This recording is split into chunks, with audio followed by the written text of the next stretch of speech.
बिस्मिल्लाहिर्रहमानिर्रहीम। अस्सलाम वालेकुम। मैं हूं अकील शहजाद और आप देख रहे हैं एफएसपी के ट्रेंड्स कुलिश स्मार्ट सीजन 4 किस्त नंबर 125 में क्या होने वाला है। एनालिसिस 6 के साथ आपकी खिदमत में हाजिर हैं। इसलिए आज के हमारे मौज़ूआत कुछ इस तरह रहेंगे। बैंगी खातून कैसे गिरफ्तार हो गई, क्योंकि अब मलून खातून और बैंगी खातून दोनों जेल में नजर आ रही हैं। क्या उस्मान बे सुल्तान अलाउद्दीन को मारना चाहते हैं? अगर नहीं मारना चाहते तो फिर सुल्तान अलाउद्दीन की मौत कैसे हो सकती है?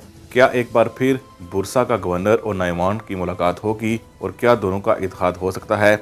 इसके साथ साथ आखिर में ये भी जिक्र करेंगे कि उस्मान बेग क्यों कोपरो हिसार को फतह नहीं करेंगे और कोपरो हिसार किले को फतह करने वाला कौन हो सकता है। अफवाहें कुछ गर्दिश कर रही हैं, आगे चलकर आपके साथ डिस्कस करेंगे। लेकिन वीडियो शुरू करने से पहले आपसे गुजारिश है कि अगर आपने एफएसपी के ट्रेंड्स को सब्सक्राइब नहीं किया तो ज़रूर सब्सक्राइब कर लें। क्योंकि इस्मा खातून जो पिछली एपिसोड में मर गई थी और उसको बुलाने वाली बैंगी खातून थी, हमारे ख्याल में जब मुकदमा शुरू हुआ तो उसी दौरान ये बात सामने आ गई होगी, इसीलिए बैंगी खातून भी गिरफ्तार हो चुकी हैं।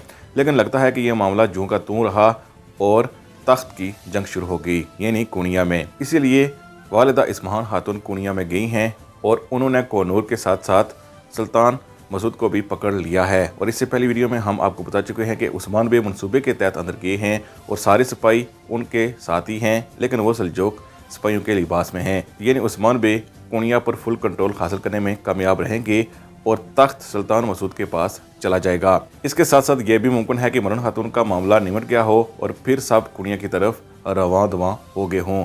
लेकिन हमें नहीं लगता कि उस्मान बे सुल्तान अलाउद्दीन को मारना चाहते हैं, बल्कि सिर्फ और सिर्फ उन्हें तख्त से हटाना चाहते हैं। लेकिन मुमकिन है कि गजान खान का आदमी कोई ना कोई आ जाएगा जो सुल्तान अलाउद्दीन को मार डालेगा।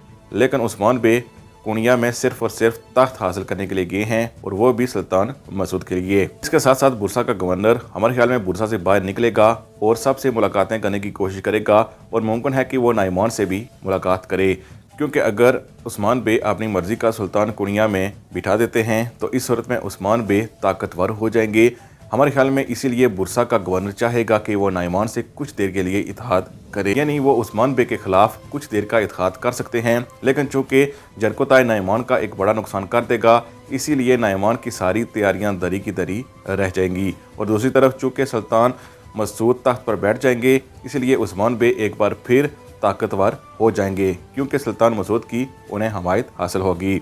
इसके साथ साथ अफवाहें गर्दिश कर रही हैं कि कोपरी हिसार को फतह करने वाले उस्मान बे नहीं होंगे, बल्कि मुमकिन है कि ओरहान के हाथों ये किला फतह हो जाए। क्या ये किला ओरहान के हाथों फतह होना चाहिए? कमेंट सेक्शन में हमें ज़रूर बताइएगा। मज़ीद अपडेट्स और बेहतरीन तस्दीक के लिए एफएसपी के ट्रेंड्स को ज़रूर सब्सक्राइब करें। अल्लाह हाफिज़।